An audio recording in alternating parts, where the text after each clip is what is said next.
Welcome back to the Everything But the Bottle podcast. Here we're here with Master Distiller Tarabello of Tarabello Distillery, CEO of ttbmath.com, the software that does everything for you in your distillery except for making the bottle. From compliance through point of sale, ttbmath.com is the software you need to be at your best. Today's topic is how to ferment and get more yield. As you know, we've been going through all the different ways you can get grain from a local farmer to multiple other alternatives and why it's beneficial, building out your network, getting to know people in the area. But this one is truly the trick. Today's show we call bonus trick, today's point. And that is you're getting all these grains delivered, whether you mill them, whether you didn't. Now, we always suggest you mill them yourself. It's fresher, ferments better, tastier, and cheaper. And let's be honest, as much as we love our craft, we all got to support ourselves and make a living. So you get those big sacks that come in there on a pallet. You're excited, brought in by a farmer, your local farmer, your buddies. Did you notice all that powder, that sticky powder even, that's floating in the air on the floor after you milled? Well, I got news for you. That powder, that's sugar. All those sacks that are coming in from the farm with all that powder, that's fermentable sugar. That is money. You could be losing like 10%. Think the process, okay? And how much could be lost if that's the sugar? You're bringing it into the warehouse, some drops. Stacking it, then you're potentially moving it once or twice. Dust, dust, dust, dust. You're grinding it, milling it, dust, dust, dust. Then you're fermenting it, moving it over. That's an awful lot of sugar. Now let's rework this system. You know you're going to mill it yourself. You bring it in. You don't move it more than once. You put it down. You be careful with the sugars. You collect all the sugars, all these particles. If you're really aggressive, get a vacuum. Make sure that it's food compliant to vacuum it up and keep it again. Run your numbers. Make sure it's worth your time and money and whatnot.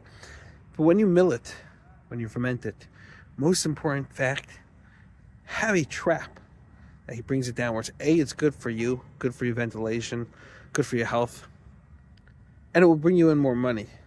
You'll be proud of the savings, the cleanliness. Your wife can come and visit you. And then when you get to the fermentation stage, make sure you're using the right yeast to maximize the sugars. We spoke about using corn over rye or wheat. The next thing that you want to make sure you have enzymes, yeast, the right yeast.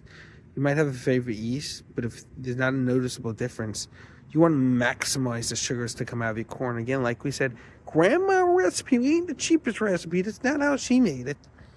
You want to maximize your yield for the bottle. It's sad as you're thinking, but bottom line is you got to get through this season.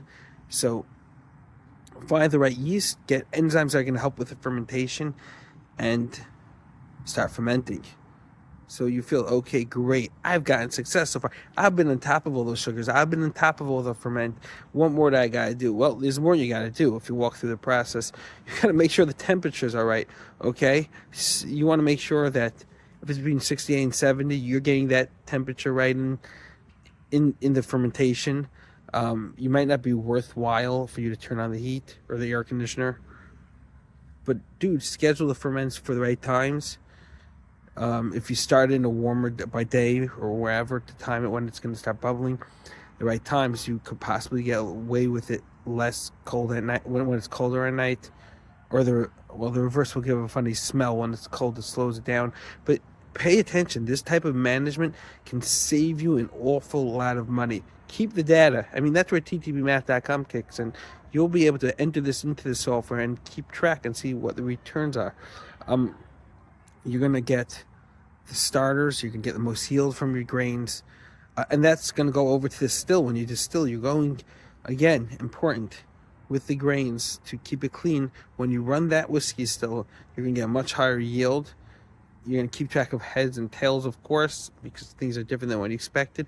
Don't do by taste. I know that we love doing it by taste, distillers, but you're possibly losing out on a sizable amount of yield and that's bottles, that's money. I mean, one 750 ml, or 70 cl for those Europeans, that's $40 to $70, guys. So Be important. Use the tools at your hands. See you tomorrow on our next cost automation. Make sure you sign up to ttbmath.com. And if you so love to be on our podcast, send a DM. We would love to.